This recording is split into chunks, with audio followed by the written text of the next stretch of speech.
राज्याच्या राजकारणामध्ये आजचा दिवस उजाडला तो एका मोठ्या दाव्यानं। हा दावा केलेला आहे अजित पवारांच्या राष्ट्रवादीचे ज्येष्ठ नेते छगन भुजबळांनी। खरं तर शिवसेनेपाठोपाठ राष्ट्रवादी काँग्रेस पक्षामध्ये देखील उभी फूट पडली। या फुटीनंतर राष्ट्रवादीचे सर्वेसर्वा शरद पवारांशी एकनिष्ठ असलेले अनेक नेते अजित पवारांसोबत गेले। त्यातीलच एक ज्येष्ठ नेते म्हणजे छगन भुजबळ। राष्ट्रवादी काँग्रेसचा ओबीसी चेहरा आणि समता परिषदेच्या माध्यमातून समाजकारण आणि राजकारणात सक्रिय असलेल्या छगन भुजबळांनी शरद पवारांची साथ का सोडली या प्रश्नाचं उत्तर शोधण्याचा प्रयत्न सुरू झाला। पण या प्रश्नाचं उत्तर ऐन निवडणुकीच्या तोंडावर छगन भुजबळांनी एका पुस्तकाच्या माध्यमातून केलंय।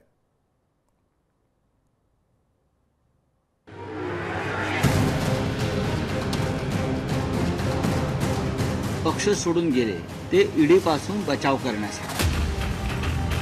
माझं एवढंच लोकांचा अनुरोध आहे, तुम्ही पुस्तक वाचा। स्वतः भुजबळ साहेब तसं काही बोललेलं नाही। तुम्ही निश्चितपणे कारवाई करणार।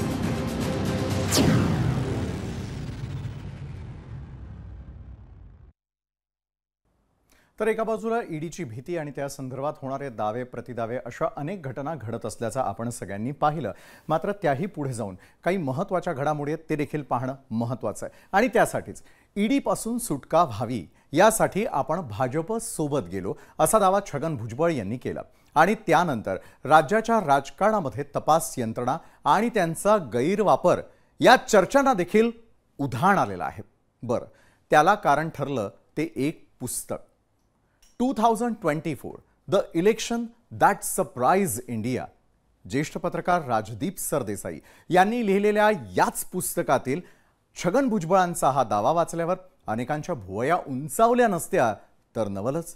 राजदीप सरदेसाईंच्या या पुस्तकामध्ये हमारे साथ ईडी है या शीर्षकाखाली राज्यामधील राजकारण आणि पक्ष फोडाफोडीच्या राजकारणामधील कथित सत्य नमूद करण्यात आलंय। तर या पुस्तकामध्ये या मथळ्याखाली छगन भुजबळ, शरद पवार, अजित पवार, सुनील तटकरे, अनिल देशमुख यांसह अनेक नेत्यांच्या नावाचा समावेश आहे। पण या पुस्तकामधील कोणता भाग जास्त चर्चेचा विषय ठरलेला आहे ते आता पाहूयात।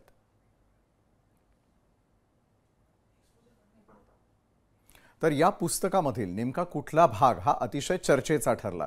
पुस्तकाचं नाव आहे 2024 the election that surprise India, हमारे साथ ईडी है। या मथळ्याखाली काय लिहून आलंय? मी ओबीसी असल्यानं केंद्रीय यंत्रणा माझ्या मागे लागल्या। उच्च जातीचा असतो तर मला असं वागवलं गेलं नसतं। 2-2.5 वर्ष तुरुंगामध्ये काढल्यावरती जामिनावरती असताना मला ईडीची पुन्हा नोटीस आली। तर वयाच्या 75मध्ये किती वेळा चौकशीला सामोरं जायचं असा थेट प्रश्न त्यांनी उपस्थित केला। आधी 100 कोटींच्या आरोपांवरून राष्ट्रवादीचे आणखी एक नेते अनिल देशमुख यांना देखील ईडीनं अटक केलेली होती। तर तुरुंगात असताना भाजपमध्ये सहभागी व्हा तरच सुटका होईल असा निरोप देशमुख यांना देण्यात आला होता आणि मलाही अडकवण्याचा पुन्हा एकदा प्रयत्न करत असावेत अशी शक्यता त्यांनी राजदीप सरदेसाईंच्या या पुस्तकात मांडली आहे। अजूनही तुरुंगामधील दिवस आठवले की माझी झोप उडते। आता या वयातही ईडी माझा पिच्छा सोडायला तयार नाही असं छगन भुजबळ म्हणाले। तर मला देशमुखांना आणि मलिकांना ईडीनं अटक केलेली होती आणि अशाच वेळी पंतप्रधान मोदी वा भाजपसोबत हातमिळवणी केल्याशिवाय सुटका नाही ही साऱ्यांचीच भावना एकाच वेळी निर्माण झाली होती। हा विषय आम्ही पक्षाध्यक्ष शरद पवार यांच्याकडे देखील मांडला। पवारांना हे सारं समजत होतं पण ते भाजपसोबत जाण्यास अनुकूल नव्हते। तेव्हा अखेर अजित पवार यांच्या नेतृत्वाखाली पक्षाच्या आमदारांनी भाजपबरोबर हातमिळवणी करण्याचा निर्णय घेतला। हा निर्णय बहुतांश नेत्यांना मान्य होता आणि भाजपबरोबर गेल्यानं ईडीच्या जाचापासून साऱ्यांचीच सुटका झाली असं देखील छगन भुजबळ यामध्ये म्हणतात।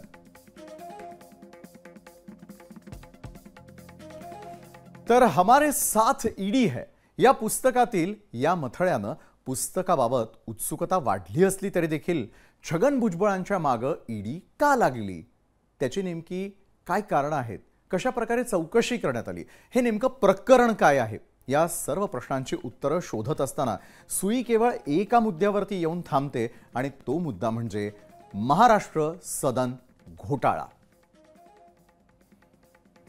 तर महाराष्ट्र सदन घोटाळा नेमका काय आहे? तर भुजबळ सार्वजनिक बांधकाम मंत्री असताना पदाचा गैरवापर केल्याचा त्यांच्यावरती आरोप करण्यात आला होता. त्यानंतर भुजबळांच्या कारकिर्दीमध्ये जारी करण्यात आलेल्या कंत्राटांमधून भुजबळ कुटुंबियांच्या कंपन्यांना मोठा लाभ मिळाल्याचा देखील आरोप त्यामध्ये करण्यात आला. महाराष्ट्र सदन आणि इंडिया बुल्स प्रकरणामध्ये एसीबी कडून 11 जून 2015ला गुन्हे दाखल करण्यात आले. तर 15 जून 2015 मध्ये ईडी कडूनही भुजबळांविरोधामध्ये गुन्हा दाखल झाला. तर आयपीसी कलम 409 आणि 471च्या अंतर्गत गुन्ह्यांची नोंद करण्यात आली.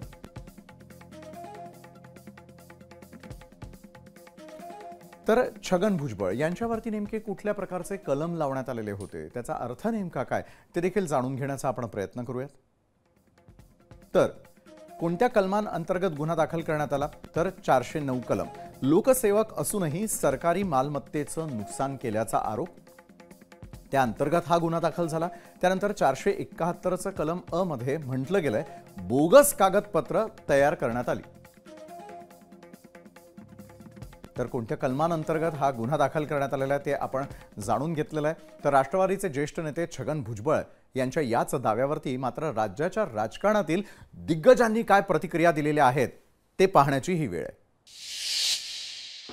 एजन्सीचा गैरवापर करून विरोधी पक्ष फोडणे, घर फोडणे, पक्ष फोडणे हे पाप आणि असंविधानिक गोष्टी सातत्याने अदृश्य शक्ती करते आहे. भुजबळ साहेबांचं कुटुंब, नवाब मलिकांचं कुटुंब, संजय राऊतांचं कुटुंब, अनिल देशमुखांचं कुटुंब हे सगळे कशातून गेलेत, त्यांची कुटुंब कशातून गेलेत हे मी पाहिलेलं आहे. वॉशिंग मशीनच्या माध्यमातून ज्यांच्यावर आरोप भारतीय जनता पक्षाने केले त्याच लोकांना वॉशिंग मशीन मध्ये टाकून भारतीय जनता पक्ष सत्ता स्थापन करते. ही कबुलीच आहे की आम्ही तिकडे का गेलो. त्यांनी त्यांच्या बरोबरच्या सहकाऱ्यांची अवस्था वर्णन केली आहे आणि त्यांनी सांगितलंय की आम्हाला तिकडे जाण्याशिवाय दुसरा पर्याय नाही. म्हणजे भारतीय जनता पक्ष वेगवेगळ्या अडचणी असणाऱ्या लोकांना एकत्रित करतं आणि सरकार स्थापन करतं.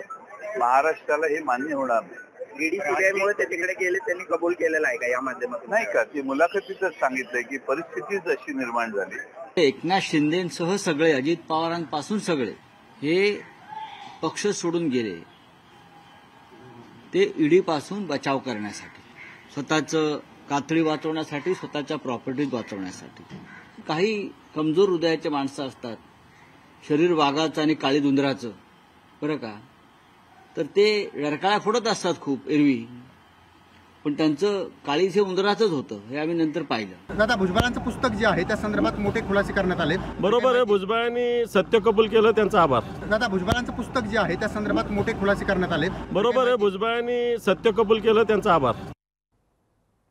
तर राज्याचे उपमुख्यमंत्री अजित पवार आणि त्याचबरोबर भाजपचे नेते प्रवीण दरेकर यांनी याच प्रकरणी नेमकी काय प्रतिक्रिया दिली आहे पाहूयात. भुजबळ साहेबांनी स्वतः सांगितलेलं, मुलाखत दिलेली नाही ज्यांनी छापली त्यांच्या विरोधात मी कोर्टात पण जाणार आहे, दावाही करणार आहे असं स्वतः सांगितलं. काय होतंय, अलीकडे निवडणुकीचा दिवस जसा जसा जवळ येतोय तसं तसं महत्त्वाचे प्रश्न बाजूला ठेवून काहीतरी नवीनच नरेटिव्ह सेट करण्याचा प्रयत्न चाललेला आहे. वास्तविक हा निवडणुकीचा मुद्दाही नाही. स्वतः भुजबळ साहेब तसं काही बोललेले नाहीत.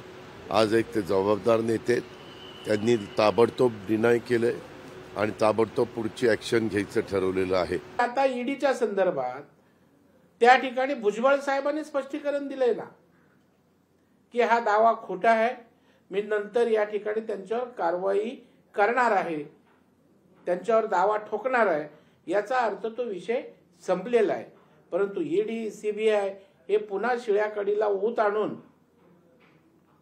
त्या ठिकाणी भावनिक वातावरण करण्याचा सुप्रिया सुळे आणि त्यांच्या तत्सम नेत्यांचा प्रयत्न आहे. तर राज्यामधील दिग्गजांच्या प्रतिक्रिया, दावे प्रतिदावे सर्व पाहिल्यावरती मात्र ज्यांच्या अवतीभोवती ज्यांच्या दाव्यामुळे आजचा दिवस गाजला त्या छगन भुजबळांचं काय म्हणणं आहे ते जाणून घेण्याचा आम्ही प्रयत्न केला. मी पुस्तक वाचणार आहे, माझ्या वकिलांना सुद्धा ते देणार आहे काय, आणि काय नको नको त्या गोष्टी माझ्या तोंडाच्या टाकलेल्या आहे. आणि मी तर तुम्हाला स्वतःच सांगितलेलं आहे आता की माझी केस उद्धव ठाकरेंच्या मंत्रिमंडळात असतानाच सुटलेली आहे काय, हे पण सगळ्यांनाच माहिती आहे. त्यामुळे आता ठीक आहे, निवडणुकीच्या याच्यामध्ये धामधुमीमध्ये जे आहे काय हेतू आहे या सगळ्या गोष्टी अशा रीतीने जे आहे प्रकाशित करण्याचा याचा मला काही कल्पना नाही, पण त्याच्यावर आम्ही लक्ष ठेवून आहोत. आणि निवडणुकीनंतर जे आहे आमच्या वकिलांकडून जे जे काही मला काय करता येईल त्याबद्दल मी निश्चितपणे कारवाई करणार आहे. दरम्यान ज्या पुस्तकावरून हा वाद निर्माण झाला त्या पुस्तकाचे लेखक राजदीप सरदेसाई यांनी या संपूर्ण प्रकरणावरती काय प्रतिक्रिया दिली आहे तीही जाणून घेऊयात. ती लोक काही सिलेक्टिव्ह घेतात. भुजबळांनी अनेक बाकी विषयावर पण बोलले, अनेक नेते बोललेत. मी ह्याच्याहून जास्त काय बोलणार नाही. छगन भुजबळांबद्दलच आहे की नाही पुस्तक पूर्ण 550चं ते पुस्तक आहे. 550चं पुस्तक आहे. तुम्ही एक पॅराग्राफ घेऊ नका, कारण की एक पॅराग्राफवर राजकारण होतं. पूर्ण 550चं ते पुस्तक आहे. ते फक्त महाराष्ट्र किंवा भुजबळ सरांवर नाही. माझं एवढंच लोकांचा अनुरोध आहे, तुम्ही पुस्तक वाचा. तर आजचं हे नेमकं प्रकरण काय ते समजून घेतल्यानंतर राष्ट्रवादी दुभंगण्याआधीचे कोणकोणते नेते जे ते तपास यंत्रणांच्या रडारवर होते त्यावर एक नजर टाकूयात. तर यामध्ये अनेक दिग्गजांची नावं आहेत. स्वतः अजित पवार, नवाब मलिक, अनिल देशमुख, हसन मुश्रीफ, प्राजक्त तनपुरे, एकनाथ खडसे, राष्ट्रवादी काँग्रेस. तर हे सर्व नेते जे आहेत ते मात्र रडारवरती होते. त्यांच्यावरती कुठल्या स्वरूपाचे आरोप करण्यात आलेले आहे ते देखील आपण आता पाहणार आहोत. तर राष्ट्रवादीमध्ये असलेले अजित पवारांशी संबंधित जरंडेश्वर साखर कारखान्यावरती जप्तीची कारवाई आयकर विभागातर्फे ही कारवाई करण्यात आलेली होती. त्यानंतर 23 फेब्रुवारी 2022ला ईडीची कारवाई, ती देखील कुणावरती, तर राष्ट्रवादीमध्ये असलेले नवाब मलिक, बेकायदेशीर मालमत्ता प्रकरण आणि डी गँग संबंधित आर्थिक व्यवहाराचा त्यांच्यावरती आरोप करण्यात आलेला होता. त्यानंतर अनिल देशमुख, 2 नोव्हेंबर 2021ला ईडीच्या कारवाईला सुरुवात झाली. 100 कोटी रुपयांची खंडणी आणि मनी लॉन्ड्रिंग प्रकरणी अटकेचा त्या ठिकाणी कारवाईचा बडगा उगारण्यात आलेला होता. त्यापाठोपाठ हसन मुश्रीफ, अप्पासाहेब नलावडे साखर कारखान्यामध्ये हसन मुश्रीफ यांनी 100 कोटींचा घोटाळा केल्याचा त्यांच्यावरती आरोप करण्यात आला. नंतर प्राजक्त तनपुरे यांच्यावरती देखील ईडीनं कारवाई केली. एकूण 13 कोटी 41 लाख रुपयांची मालमत्ता जप्त करण्यात आली. त्यानंतर भुसरी जमीन प्रकरणी चौकशी सुरू झाली एकनाथ खडसे यांची. तर 30 डिसेंबर 2020ला ईडीच्या कारवाईला सामोरं जावं लागलं आणि ईडी विरोधात सीडी अशा प्रकारचा दावा एकनाथ खडसेंनी केला होता. तर एकसंध शिवसेना असताना देखील तपास यंत्रणांच्या रडारवरती शिवसेनेचे कोणकोणते नेते होते ते देखील पाहूयात. तर यामध्ये देखील शिवसेनेच्या अनेक दिग्गजांचा समावेश होता, ज्यामध्ये संजय राऊत, प्रताप सरनाईक, राहुल कनाल, यशवंत जाधव आणि भावना गवळी यांच्या नावाचा समावेश झालेला होता. तर एकंदरीतच तपास यंत्रणांच्या रडारवरती असलेले शिवसेनेचे हे नेते होते. कारवाईनंतर मात्र कोणत्या नेत्यांनी भाजप सोबत जाण्याचा निर्णय घेतला या संदर्भातही आपण पाहणार आहोतच. मात्र तपास यंत्रणांच्या रडारवरती संजय राऊत का होते, तर 31 जुलै 2022ला मुंबईमधील पत्राचाळ घोटाळा प्रकरणामध्ये ईडीकडून अटक करण्यात आली. त्यानंतर संजय राऊतांपाठोपाठ प्रताप सरनाईक आर्थिक गैरव्यवहार प्रकरणी ईडीकडून चौकशी झाली डिसेंबर 2020ला. मग राहुल कनाल, मुंबईमधील वांद्र्यातील घरावरती आयकर विभागानं छापेमारी केली. राहुल कनाल यांच्या पाठोपाठ सर्वात जास्त जे प्रकरण गाजलं ते होतं भावना गवळी यांचं, कारण भावना गवळींच्या महिला उत्कर्ष प्रतिष्ठान ट्रस्टमधील कथित गैरव्यवहार प्रकरणी ईडीकडून आरोपपत्र दाखल करण्यात आलेलं होतं. साल होतं 2021 आणि महिना होता नोव्हेंबर. त्यानंतर यशवंत जाधव, कोविड काळामधील भ्रष्टाचार आणि शेल कंपन्यांद्वारे केलेल्या गुंतवणुकीसंदर्भात आयकर विभागाकडून छापेमारी केल्याची माहिती देण्यात आली। 25 फेब्रुवारी 2022ला ही कारवाई झाली।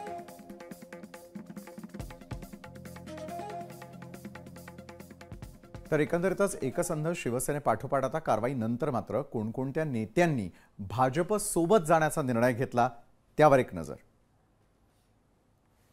यामध्ये समावेश होता राष्ट्रवादीमधील बड्या नेत्यांचा। स्वतः अजितदादा, प्रफुल्ल पटेल आणि तटकरे यांनी थेट भाजप सोबत संसार मांडण्याचा निर्णय घेतला। त्यानंतर शिवसेनेमधील भावना गवळी, यशवंत जाधव, यामिनी जाधव, प्रताप सरनाईक आणि भावना गवळी यांनी पंतप्रधान नरेंद्र मोदी यांना बांधलेली राखी देखील तितकीच गाजली। त्यानंतर काँग्रेसमधून स्वतः अशोक चव्हाण, ज्यांनी यापूर्वी मुख्यमंत्री पदाचा रेकॉर्ड कायम केलेलं होतं। अशा प्रकारे कारवाईनंतर कोण भाजप सोबत गेले त्यावर आपण एक नजर टाकली। तर घोटाळ्यांच्या कथित आरोपांनंतर पक्षांतर मात्र मोठ्या प्रमाणामध्ये झाल्याच्या चर्चा सुरू झाल्या। त्यात कोणाकोणाची नावं होती ती देखील आता पाहूयात।